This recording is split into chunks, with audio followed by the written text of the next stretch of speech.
et bienvenue dans cette 35e édition du journal de TV Auxois, où je suis très heureuse de vous retrouver. Tout de suite, le sommaire. Retour sur le FBI, le rendez-vous d'Aglaé. En bref et en images, le vainqueur du FBI 2019 est dans la ronde des communes Rouvres-sous-Meilly. Mais commençons par un petit retour en arrière pour ceux qui n'ont pas eu la chance d'être là durant ces 2 beaux jours de spectacle extraordinaires. C'était le temps de l'élégance. Vous allez pas faire les cons chez Fogiel ou Ruquier. Et Hardisson, pour faire l'audience, n'aurait jamais demandé si Sucé s'est trompé. À l'Assemblée, Simone Veil fascinait les foules, tandis que maintenant Roselyne Bachelot vient faire la poule. C'était un temps chouette que ce temps-là. J'en ai des larmes aux yeux quand je pense à tout ça. C'était le temps béni, à quelle aubaine.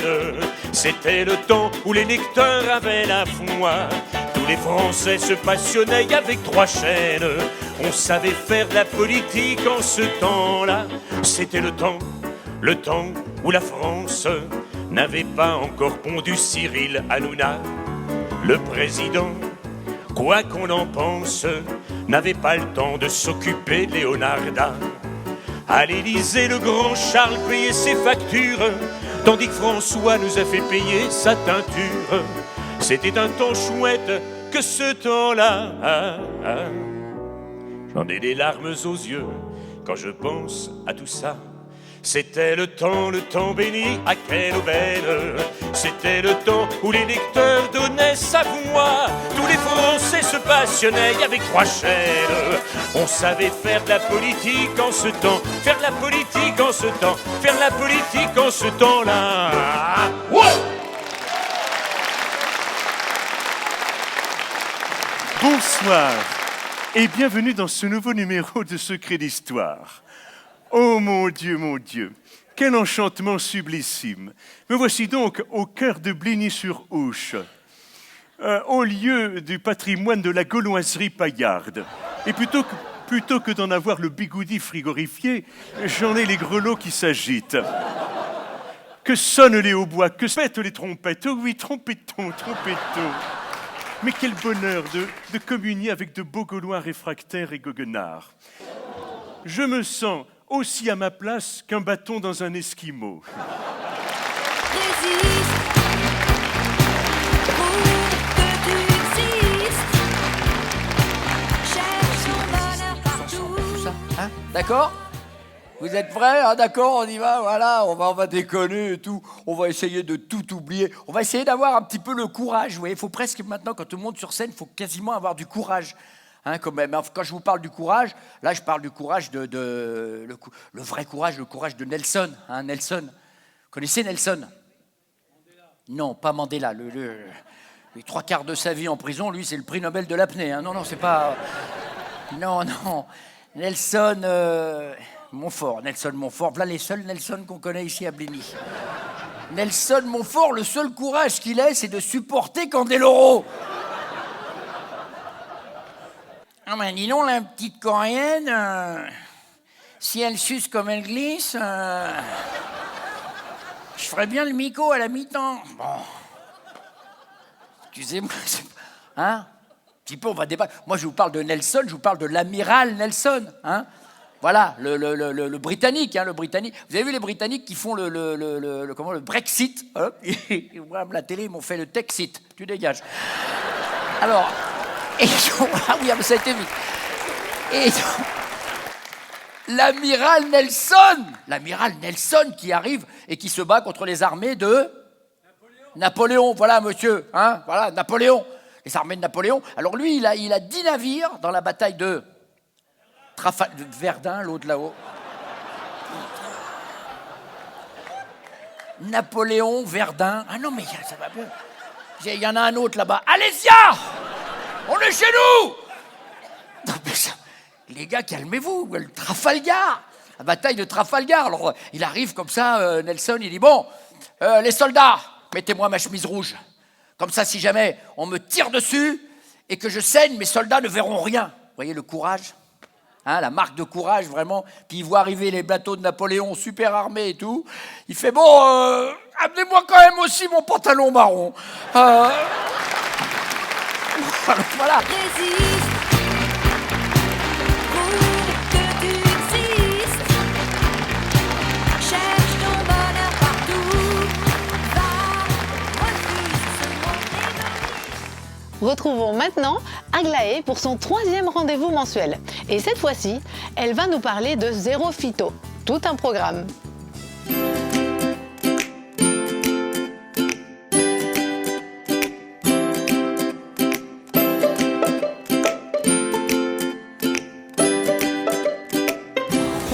Bienvenue dans ce 3e rendez-vous. Avec les beaux jours qui arrivent, aujourd'hui nous allons parler de nature, de jardin et plus précisément de Zéro Phyto. Zéro Phyto, ça veut dire stop à l'utilisation des produits phytopharmaceutiques. Les produits phytopharmaceutiques ont pour but de protéger les végétaux des organismes qui leur sont nuisibles. Il en existe 4 catégories, les herbicides, les fongicides, les insecticides et les molluscicides.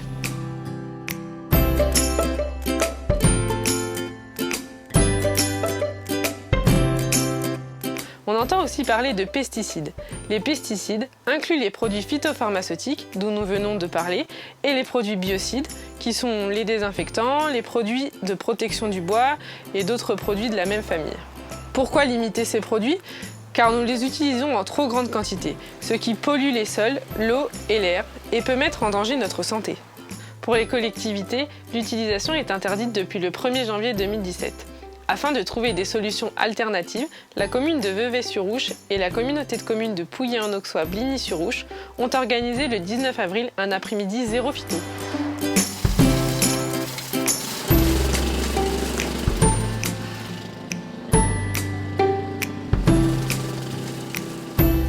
On se retrouve avec Monsieur le maire, Marc Ramos, pour nous parler un petit peu de cette journée Zéro Phyto. Aujourd'hui, on a fait une journée Zéro Phyto. C'est une journée de présentation avec tout le matériel alternatif aux produits phytosanitaires pour le désherbage de nos communes. Aussi bien les caniveaux que les trottoirs que les cimetières.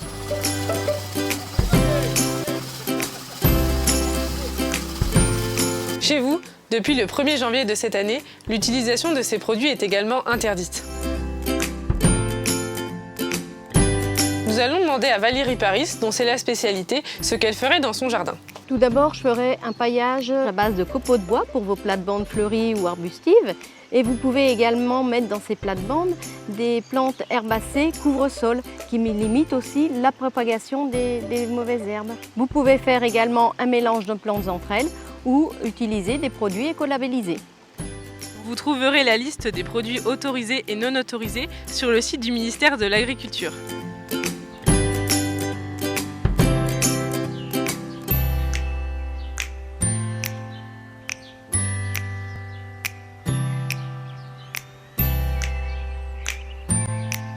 Et vous, c'est pour quand le passage au 100% Zéro Phyto dans votre jardin ?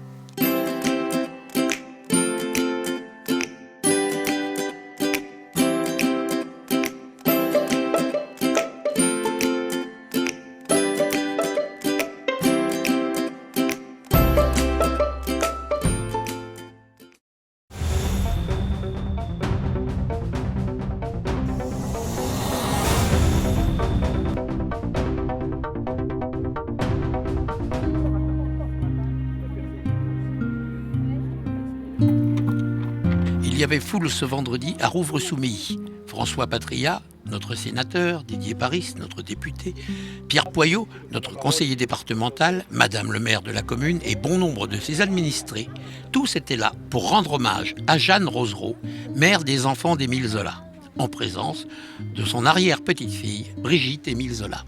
Mon grand-père, Jacques-Émile Zola, qui dès mes 3 ans s'est occupé de moi et m'a emmené très souvent en forêt sur des vélos. Et là, il a commencé à me parler énormément de sa mère, qu'il adorait. Il m'a dit tout ce qu'elle était, tout ce qu'elle faisait, combien elle était belle, et tellement il l'aimait énormément. Il m'a appris tellement de choses, tellement extraordinaires concernant Jeanne, que moi aussi, je me suis mis à l'aimer beaucoup. Et puis il m'a dit, ultérieurement, je te donnerai toutes les lettres de Zola à Jeanne et il faudra que tu les publies. après les discours et les hommages des unes, des uns et des autres, on découvrit la plaque en mémoire de Jeanne Rosereau.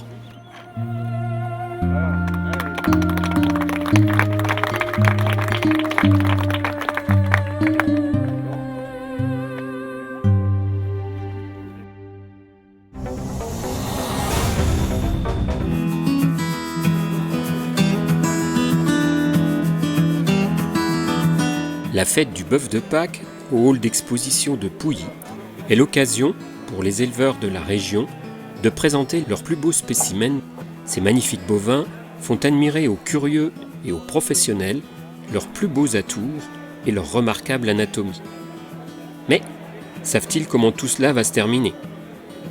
Car oui, cette fête est aussi gustative et donc l'occasion pour les nombreux visiteurs de savourer cette très goûteuse viande charolaise locale, accompagnée comme il se doit d'un bon cru bourguignon.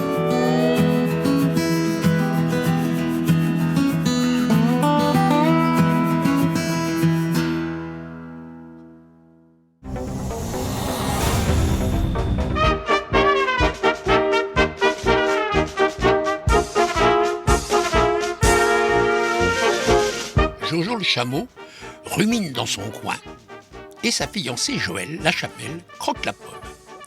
Une nouvelle fois, la famille Cormereau, le cirque de Nice, les clowns et les artistes sont venus nous rendre visite pour la plus grande joie des petits et des grands. Il est vrai que l'herbe de Bligny est bonne à brouter.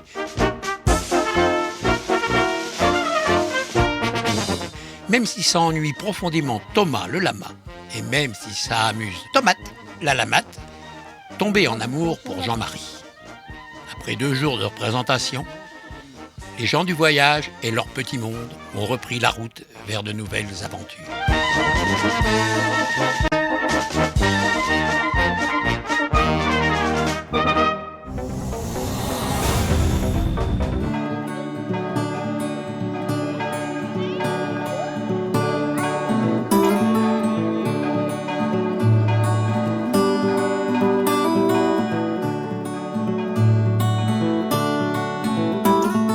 Même si toutes les cloches de notre territoire n'étaient pas parties à Rome, car on en connaît tous qui étaient restés là, celles qui avaient fait le voyage n'ont pas oublié, à leur retour, de disséminer leurs œufs de Pâques dans nos villages, occasionnant des chasses merveilleuses dans nos parcs et jardins.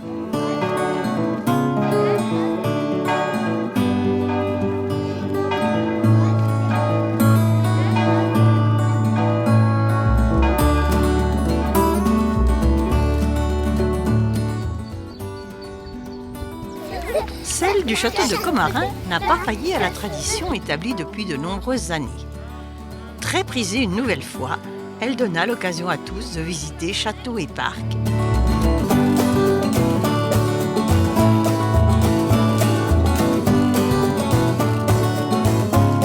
Et à Betty de découvrir l'œuf en or et de remporter ainsi le fameux lapin en chocolat.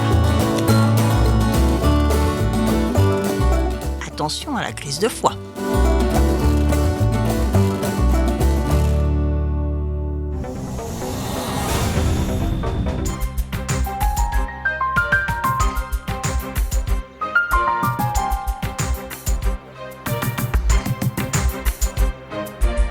Je remercie tous les quelques bénévoles qui se sont levés tôt ce matin pour venir nous aider au nettoyage de notre village.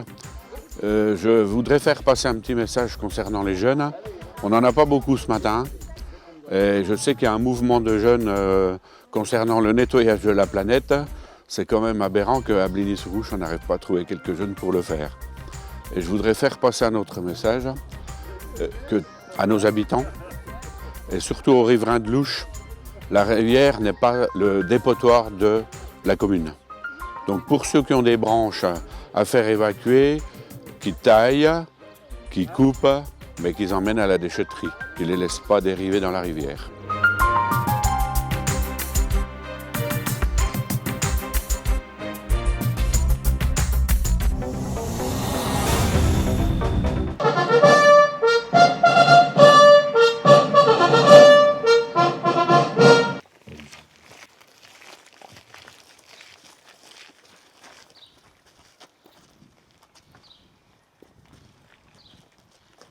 Nous sommes réunis ce matin au pied de ce monument pour la journée nationale du souvenir de la déportation.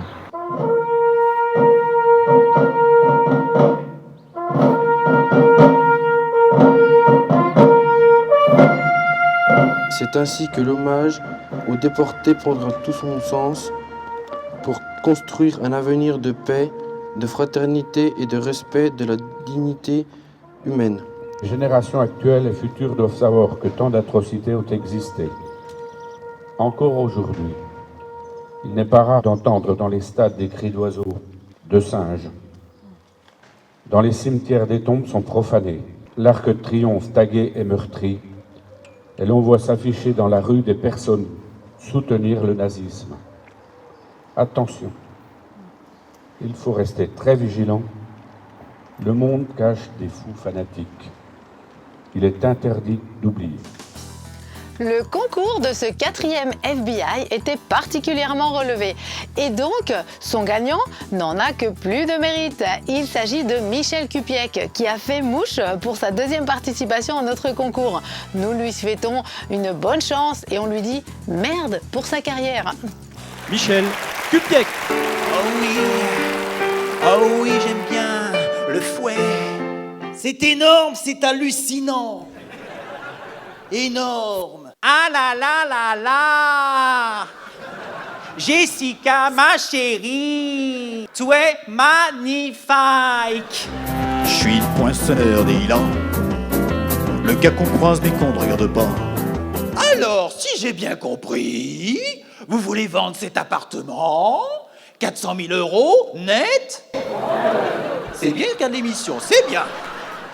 Bon, je vous préviens tout de suite, je ne serai pas comme ça en l'état. Hein. Ah. Excusez-moi, monsieur.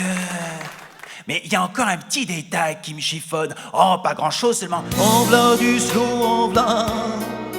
Mais c'est du bon, croyez-moi. Tous ensemble, ouais, ouais. Dis donc, ça marche ce soir, ils sont fous ou quoi? Vous le savez, je pète la forme, mon médecin légiste pourra vous le confirmer. S'il y a bien quelqu'un ici qui peut pas dépasser le plafond, c'est bien moi. Quand on veut chanter l'espoir, quel manque de beau, oui, j'ai beau voir le ciel, l'oiseau, rien ne lui là-haut, les anges, zéro. T'as qu'à faire comme moi, tu pars en voiture. Non, je peux pas, parce que moi j'ai pris une voiture électrique. Problème, je peux pas faire plus de 500 mètres. Ah bon, mais comment ça? Parce que j'ai pas assez de rallonge. Michel Kupiec. Bonsoir, bienvenue dans Taratata avec beaucoup d'artistes ce soir. Nous avons... Ah, je le sais, sa façon d'être à moi parfois vous déplaît. Autour d'elle et moi le silence se fait, mais elle est ma préférence à moi. Mon pote le gitan, j'étais un gars curieux, une gueule toute noire, des cœurs tout bleus. Quand je n'aurai plus le temps, que le spectacle sera terminé. Toi qui te manques de moi et de tout, avec ton air canaille, oh canaille, love you. Michel Kupiec. Et pour terminer ce journal, et comme promis, nous retrouvons la Ronde des communes. Et aujourd'hui, c'est le village de Rouvres-sous-Meilly qui sera à l'honneur. Pour ma part, je vous donne rendez-vous dans 15 jours pour la 36e édition de notre journal sur TV Auxois, bien sûr. Bye bye!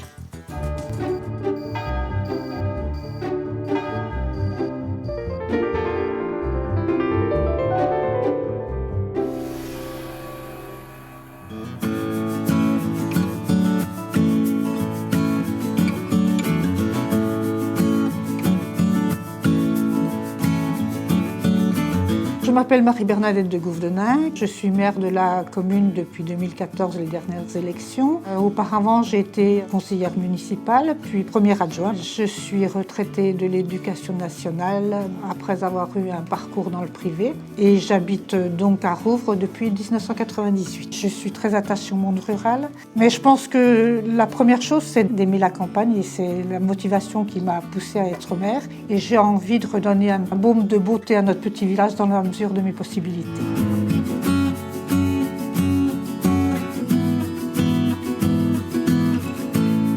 Le village de Rouvres s'étend sur une superficie de 4 km 40. Il est situé à 420 mètres d'altitude, possède 150 hectares de bois. Le village compte 94 habitants. Il se nomme les Roburiens, qui vient du latin robur, qui veut dire le chêne.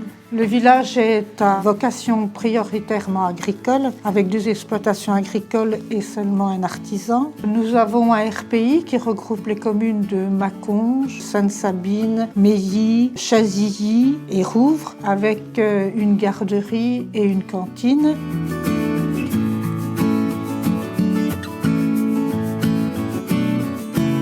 Le patrimoine de notre village est aussi riche puisqu'on a une église qui date du XIIe et XVe siècle. Dans le cimetière se trouve la tombe de Jeanne Rosereau, égérie d'Émile Zola. Une chapelle du XIXe est construite sur un ancien château au sud du village, le réservoir du Tillot, qui couvre 30 hectares. Les ressources du village sont les dotations de l'État, qui malheureusement sont en baisse chaque année. Nous avons les impôts locaux, les locations de logements, nous en avons 4 que nous partageons avec Meilly. Et puis nous avons la vente des bois aussi, qui permet aussi à chaque habitant du village d'avoir ses affouages chaque année.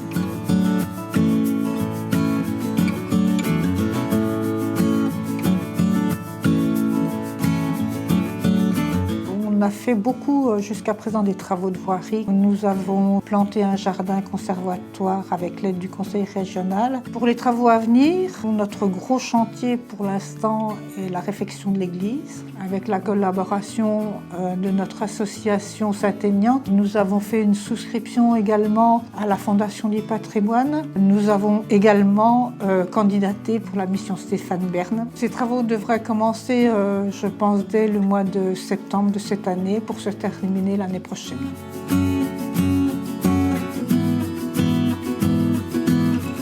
Nous avons 6 conseillers municipaux et une secrétaire qui est une demi-journée par semaine à la mairie. Je voulais justement souligner le travail qu'effectuent les secrétaires de mairie des petites communes, leur dire également que c'est un soutien très très appréciable pour un maire. Alors on a une particularité dans notre village, c'est qu'on est avec Meilly, 2 villages qui forment un même village mais qui ont chacun une mairie, chacun un maire, chacun un conseil municipal. Par contre, au point de vue gestion des bâtiments, Meilly en prend les 2 tiers et Rouvres en prend 1 tiers. Pour la cérémonie du 8 mai, c'est Meilly qui l'organise et c'est à Rouvres que revient d'organiser la cérémonie du 11 novembre. Jusqu'à présent, tout se gère très bien. Peut-être qu'un jour, on ira fusionner les 2 communes, ce serait plus facile pour tout le monde. Écoutez, moi je suis très heureuse d'habiter cette petite commune parce qu'on a un cadre de vie qui est quand même exceptionnel. Je souhaite de voir un petit peu le village se peupler de jeunes ménages qui donnent un petit peu plus de vie au cœur du village.